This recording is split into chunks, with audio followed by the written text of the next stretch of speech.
Halo semuanya, di video kali ini saya akan membahas mengenai konsep dasar parenting. Sebelumnya, Bunda pasti sering mendengar kata parenting.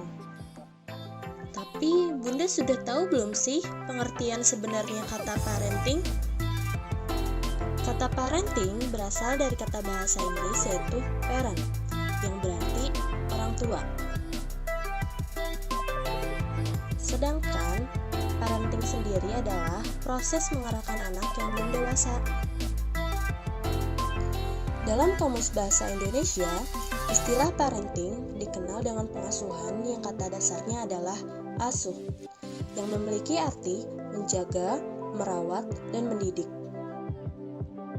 Namun, arti dari pengasuhan sendiri adalah proses cara dan perbuatan pengasuhan.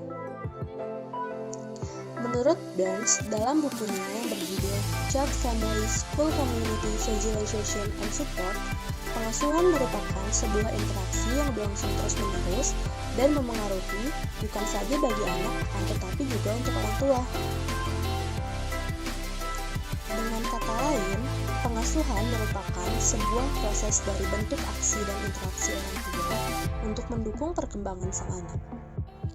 Dari beberapa definisi tentang pengasuhan anak, dapat diambil beberapa hal pokoknya, yakni yang pertama, pengasuhan bertujuan untuk mengembangkan pertumbuhan dan perkembangan anak secara optimal, baik fisik, psikis, dan sosial. Kedua, pengasuhan merupakan sebuah proses interaksi yang terus-menerus antara orang tua dengan anak. Ketiga, pengasuhan adalah sebuah proses sosialisasi. 4. Proses sosialisasi dan interaksi tidak dapat dipisahkan dengan nilai-nilai sosial budaya. Maka dari itu, pengasuhan merupakan pengenalan secara langsung nilai sosial budaya yang ada pada lingkungan di mana anak itu berada. Nah, sekarang Bunda sudah tahu kan apa itu parenting? Dalam parenting sendiri memiliki tujuan. Menurut Levin, dalam buku Burns menjelaskan bahwa ada 3 tujuan umum dari pembelajaran parenting ini. 1. Parenting menjamin kesehatan dan keselamatan fisik anak. 2. Mengembangkan perilaku untuk dapat menjaga diri anak dengan pertimbangan yang ekonomis. 3. Menerapkan perilaku nilai-nilai budaya pada anak seperti mencontohkan sikap yang baik, prestasi yang baik, ucapan yang baik, dan masih banyak lagi. Dalam parenting atau pengasuhan, ternyata ada tipe-tipenya loh Bunda. Tipe pengasuhan sendiri dibagi menjadi 5 jenis. Yang pertama, sikap pengasuhan oleh orang tua yang otoriter.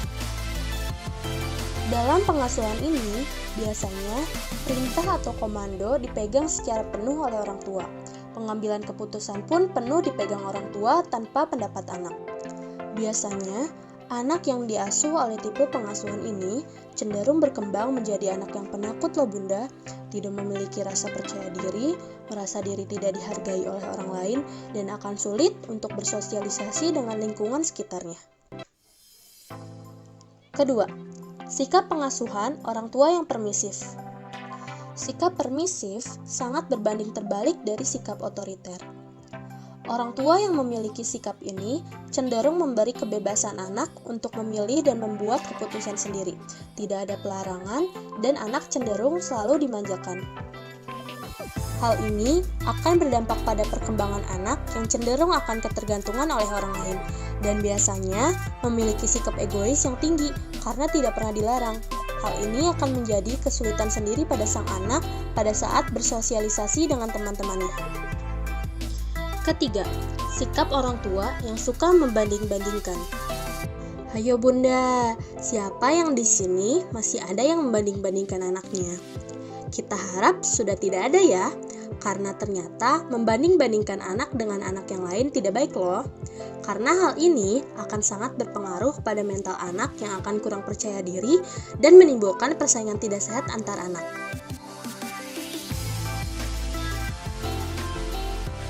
Keempat, sikap orang tua yang sangat berambisi. Memiliki sikap ambisi untuk mendorong anak agar menjadi baik dalam segala hal bagus loh Bunda. Tetapi, sikap ambisi yang berlebihan sangatlah tidak dianjurkan, karena biasanya orang tua yang memiliki sikap ini akan terus menuntut anaknya dan menjadikan anak tertekan menjadi anak yang mudah frustasi, takut dengan kegagalan, dan merasa akan usahanya tidak dihargai. Kelima, sikap orang tua yang demokratis. Sikap pengasuhan yang kelima ini sangat direkomendasikan bagi para bunda, karena dalam pengasuhan ini, anak dapat memberikan pendapatnya dan orang tua pun dapat mendengarkan pendapat sang anak. Keputusan pun dapat diambil secara bersama.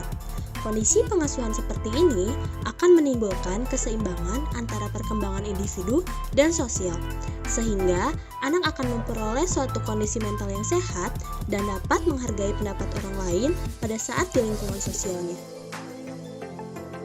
Dari beberapa tipe tersebut, kita jadi mengetahui nih, ada beberapa tipe pengasuhan yang sebenarnya tidak bagus diterapkan terhadap anak ya bunda.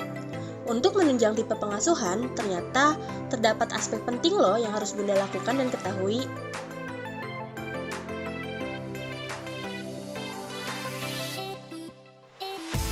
Aspek yang pertama yaitu orang tua harus melakukan responding.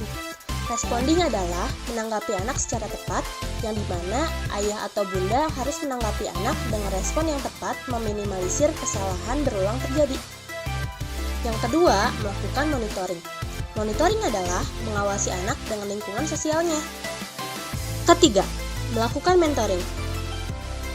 Mentoring adalah membantu anak secara aktif untuk melakukan kegiatan aktif dan kreatif dan membantu anak untuk memiliki perilaku-perilaku yang baik dan positif. Dan terakhir adalah modeling. Modeling adalah bunda dan ayah harus menjadi contoh yang positif dan konsisten bagi anak, karena perilaku ayah dan bunda akan ditiru atau dicontoh oleh sang anak. Sekian pembahasan di video kali ini. Terima kasih, semoga bermanfaat. Dadah!